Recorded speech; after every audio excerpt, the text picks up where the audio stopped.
Albert Einstein said once, he said, imagination is everything. It's the preview to life's coming attractions.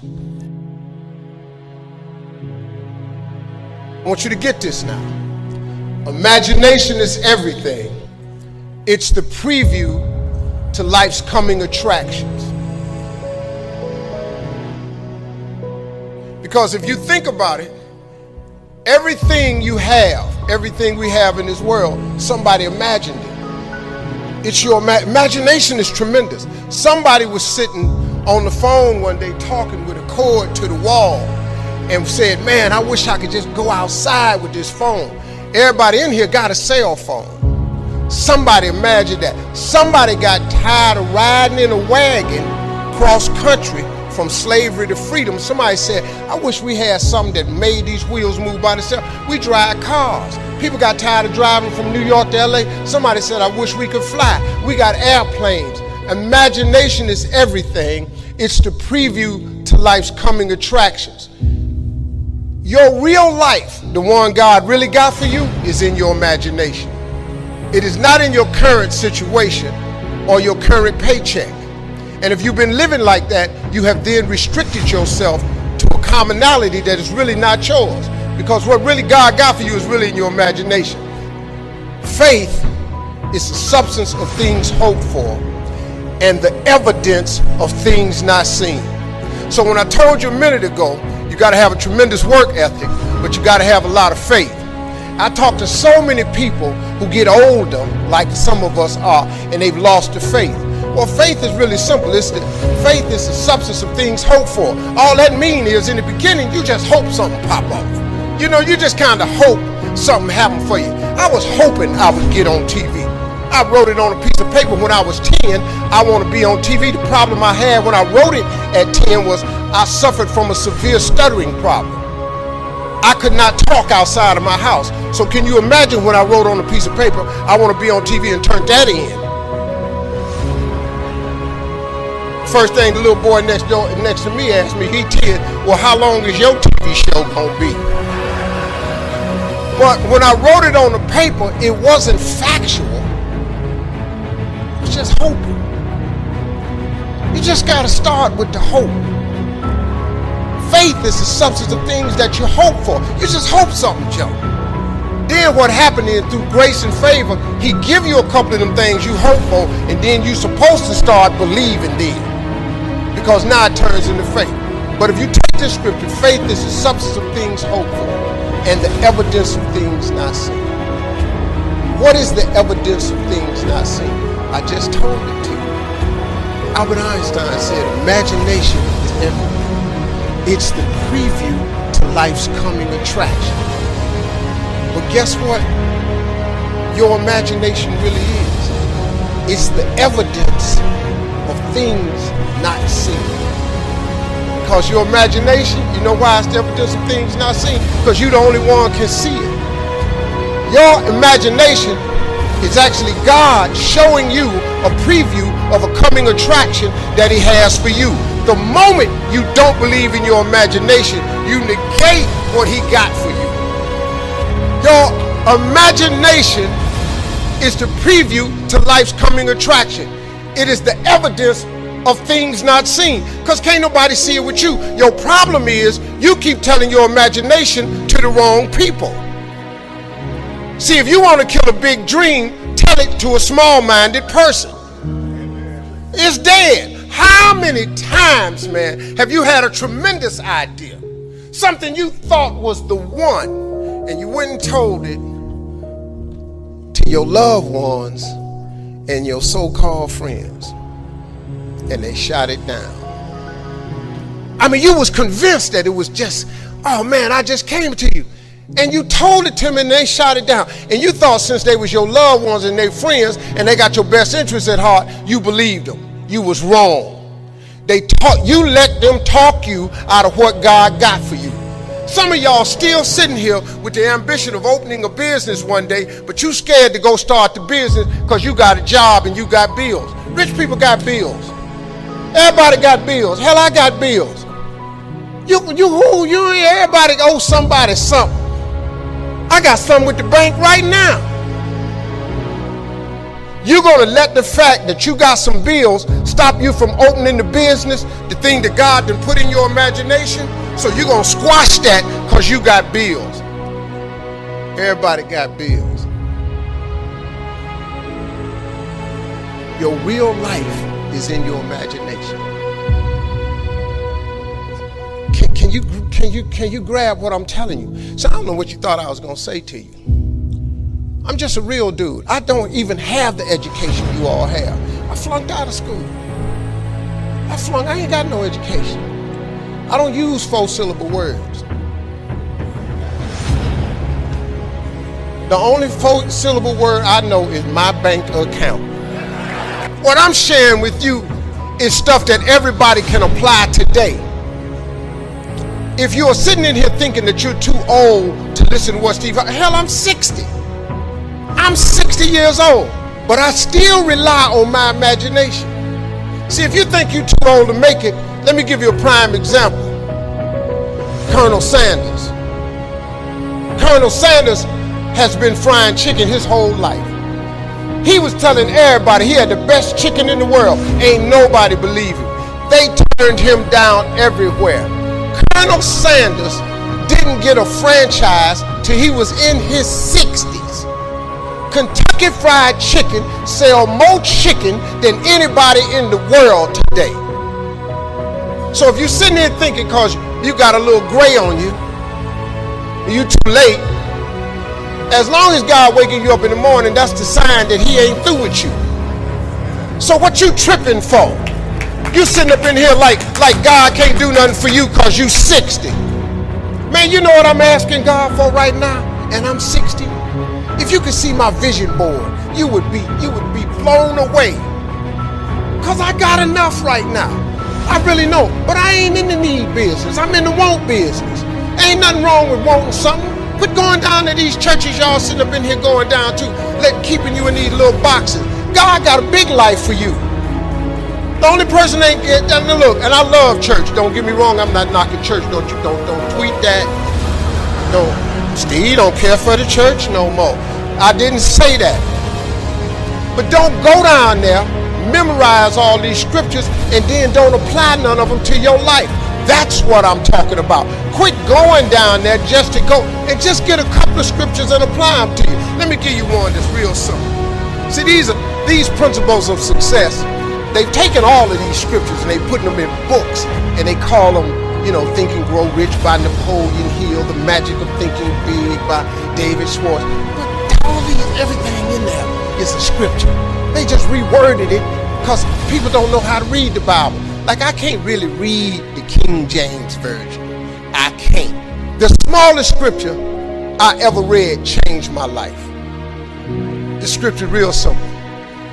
You have not because you ask not. Do you know the difference that could make in your life? I'm just giving you real talk now. I'm just trying to tell you how I got here. See, I have no education. I applaud all of you with your education. I've seen them talk to so many men who have in corporate America and all that. I'm in awe of that because I don't have that. But you sit here and you take what you have, and it could be so much more if you would ask. See, you have not because you ask not. When the last time you really asked him for something? Or do you keep making requests that's inside the confines of your paycheck? When you gonna get outside of that? Didn't I just tell you God ain't in your paycheck? Didn't I just tell you he ain't in your job title? The life God got for you is in your imagination. Why you still imagine this stuff? Why you keep dreaming of a summer home? Why you keep dreaming of retirement, leaving your grandkids money? So I'm at the age now where I think about my grandkids. I got 7 TV shows. Dog, I only need one. One show pay me enough money. I do not live my life in the confines of what anybody says to me. I let my imagination go, and now imagination is a preview to life's coming attraction. But what that really means is God showing you a preview of what he has for you. So now, if you have not because you ask not, do you understand if you up your ask, he has to up his give? Just period. This is simple stuff that anybody can apply. You ain't even got to have no degree to do this. You don't even have to have no money to do this. You can start this today and change your whole game, because you're going to need grace and favor anyway. You need the dream, the faith, and then he put his grace and favor on top of it. You gone. But you got to ask for something. If you up your ask, he got to up his give. Period. Listen, I have asked God for some tremendous stuff. Everything he hasn't given to me is on the way. I have no doubt about it. Why would he not? See, can I tell you what really prompted this thinking in me? When I was homeless, I lived in a car for 3 years. I made some decisions in my life, man, and threw myself off a cliff. My decision in October 8th, 1985, I walked into a comedy club for the first time. Had never heard of a comedy club. All my life, I wanted to be on TV. So I ran up on stage. I don't even know what to do, but I just started talking about boxing and stuff that happened to me. Audience was hollering, laughing. They brought all 10 of us back up on stage. They had a clap off. I won the clap off. I won $50. I cried from Cuyahoga Falls to Cleveland. The girl kept saying, "Why you crying? It ain't but $50. I said, "No, you don't understand. It's way more than 50. This what I do." She said, "What you mean this what you do? This just your first time." You don't understand. Something happened to me. I won amateur night. I went to work the next day, October 9th, 1985, and quit my job. You've all seen this book I got out, this video called Jump. Oh, I jumped. Now, I don't recommend that you do it that way, because 2 years later I was homeless. Because the first year of comedy I made $3,400. The next year I made $4,800, and the third year I made $5,300. I got a wife, a set of twins. I'm sending every dollar I got to them. So I tried to live on $50, $75 a week. Gas was 38 cents a gallon back then. I just stayed in my car. So I lived in my car for 3 years. 3 years I lived in my car. And what happened was, I just said, man, so I used to fish all the time to eat, because I'm a fisherman, I'm a bass fisherman. So I used to stop at lakes and ponds and just fish. And every night, every month, I get run off from somebody's land. "Hey, get away from here. Hey, move along, that's not yours. Hey, stop fishing here." I just get run off. And he didn't understand. And one time I had fish on the line. They said, "You got fish on that line?" I said, "Yeah." "Throw them back." I had to throw them back, because I used to stop at rest areas with them little cast iron grills. I kept charcoal in my car. I started a fire and I eat fish. There's some days I wouldn't eat. So that they thought I was just fishing, but I was eating. So I said one day, I said, "Man, you know what? One day, man, I'm gonna give myself some land. I'm buy myself a piece of dirt." So fast forward, God bless me. I get on TV when I'm 38. I'm on Showtime at the Apollo. Lord have mercy. They gave me my money. I saved my money up. I saved $250,000. I said, "I'm going to give me some land."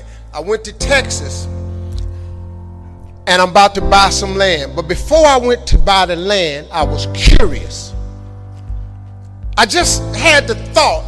I said, "Man, I wonder how much land is on earth? How many acres is on earth?" Because you know it's not going to change. You know, God lets you fly. God lets you dive on the water. God don't let you make dirt. Can't make dirt. So I looked it up. It's roughly over, just a little bit over 36 billion acres of land. 36 billion acres of land. So I just got a little bit more curious, and I said, "Well, how many people on earth?" I looked it up, and there's about 6 billion people on earth. So I did some Steve Harvey thinking. I said, okay, if it's 36 billion acres of land and it's about 6 billion people on earth, everybody ought to have 6 acres of land. Not just me, just thinking. So I asked God, could I have 6 acres? That's all I wanted. Because you know the one thing I wanted? I didn't care if I put a house on it or nothing. I just wanted to be a stand somewhere and couldn't nobody run me off. You know, man, I was in a world of hurt. I was so sick of just getting run off, man, every time I stopped somewhere. So I got this money, man. I saved my money. I saved $250,000. I'm going and I'm looking for some land. The first day I get there, I see a piece of land in Texas, so beautiful. I couldn't believe it. Had rolling hills, had a pond on it where I could fish. The dude took me over there. I look at the land, and I'm looking out. I said, man, this is great right here. I said, sir, how much is this right here? He said, well, it's about $600,000. I said, man, I ain't got that kind of money. He said, well, how much do you have? I said, I got $250,000. I said, well, let me think about it, man. He said, let me think about it. And I was standing there, and then I stopped. I said, sir, can I ask you a question, man? How many acres of land is that? He said, this is 6 acres.